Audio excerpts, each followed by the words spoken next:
What's up mga laagals? Another day, another upload, and this is part 2 sa atong Kobe adventure. Previously, char, di ba ni ato tag A to A, pero dili na mao atong tuyo sa Kobe. Gikan sa A to A, nagbaktas tag 17 minutes padung sa port terminal, and from port terminal station na siya ni adto taning Shimin Hiroba station para mo adto sa World Hall or basta kanang area din na sa sa Kobe nga mag-cater og mga concert. Yes, kaya ang main purpose na tong ni Arita sa Kobe is para atinan ang comeback home na nag-come back home ma-concert sa 21. Unfortunately, dili pwede mag-video sa during sa concert. So kaning clips nga inyong makitaan is before ni siya sa concert. Nya kaning kawat-kawat lang ni siya nga clips kay wala man na-perform ang 21 ani nga time. Pero kung mag-perform na gani sila na it's a no-no jud na adyo mukha sa mong phone na ami kaila nga ang iyang kaila kay gipagawas jud sa concert venue kay nasakpan nga nag cellphone. So una mo nakita din ang mga videos sa 21 concert na murag napahawa jud ang owner ana nga video. Anyway, pag human sa concert ni uli dayon mi cause for sure daghan kay tao sa station and we don't wanna get stuck. Pero wala din na human ang atong adventure kay the following day in the same weekend kay nagprepare ang atong number 1 fan og lamian kaayo nga mga pamahaw while kita nagkaraoke lang ta sa daplin. Pero hinid sa kanyang kaalaman meron parang sorpresa ang isang tao sa kanya. Now let's celebrate life by giving cakes to people we adore. Pero celebrating life shouldn't end by giving gifts. It should be spent sa mga tao nga duol sa imuhang gusok. Quality time.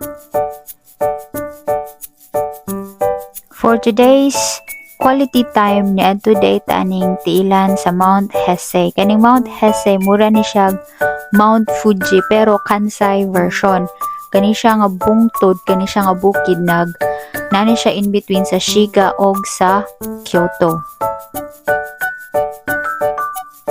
Isa ka hapon ang niingon sa ako nga ang Mount Hesse is mura na siya Mount Fuji, not because sa iyang katason but tungod sa mga temples nga nag-surround sa mao nga bukid.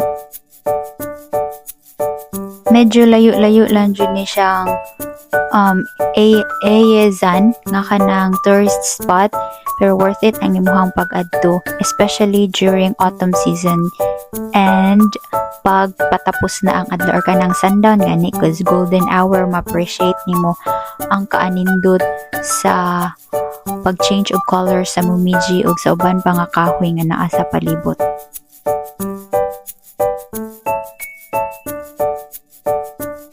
And this is me trying to be very aesthetic kanang murag influencer baga travel vlogger. Char lang jud ning tanan, wala lang feel lang nako nga i-stretch nako akong hand ipakita sa inyo. By the way, wala ni siya entrance fee, libre kay ni siya. I-search lang ninyo ang Eizan nga kanang keyword dito sa Google and then ma-enjoy ninyo. Then gamay lang ang baktas ani, medyo tungason pero dili jud kay grabe. So nakapoy miso ni snacks ami kadiyot na atay french fries og karaage. After ana is mag-celebrate na pud tag life, this time with food na pud na ata karon sa Stone Bar and Grill o sa ni siya ka Filipino restaurant dinhi sa Kyoto sa Kawaramachi area. And then another surprise cake na pud sa tong number 1 fan, and this is an ice cream cake. According to her, 31 pa yang edad, so dili na to na siya lalison kay iyahan ng kinabuhi. Gitaod-taoran lang kadiyot, aduna na po'y niabot nga nagdala og another birthday cake.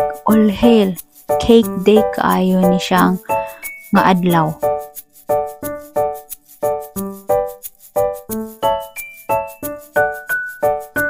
Well, tagnaa daw ninyo kung unsang wish ani niya, be. Well, since mukaon man jud atong tuyo dinhi, wait lang ta sa tuang meal. Ang una nilang giserve is kaning bulalo, lamian sad kay ni siya og daghan pang nagkadaiya iyang pagkaon nga wala na ko malabot og video.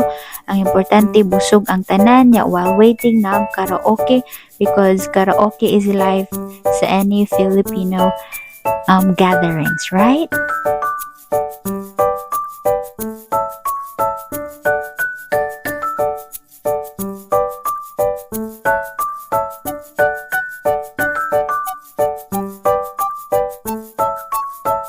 Well, maora ni for now, and see you sa atong next upload. Hopefully more laag, more blessings kanimo ug kanako, especially this holiday season. Maora ni for now. Bye.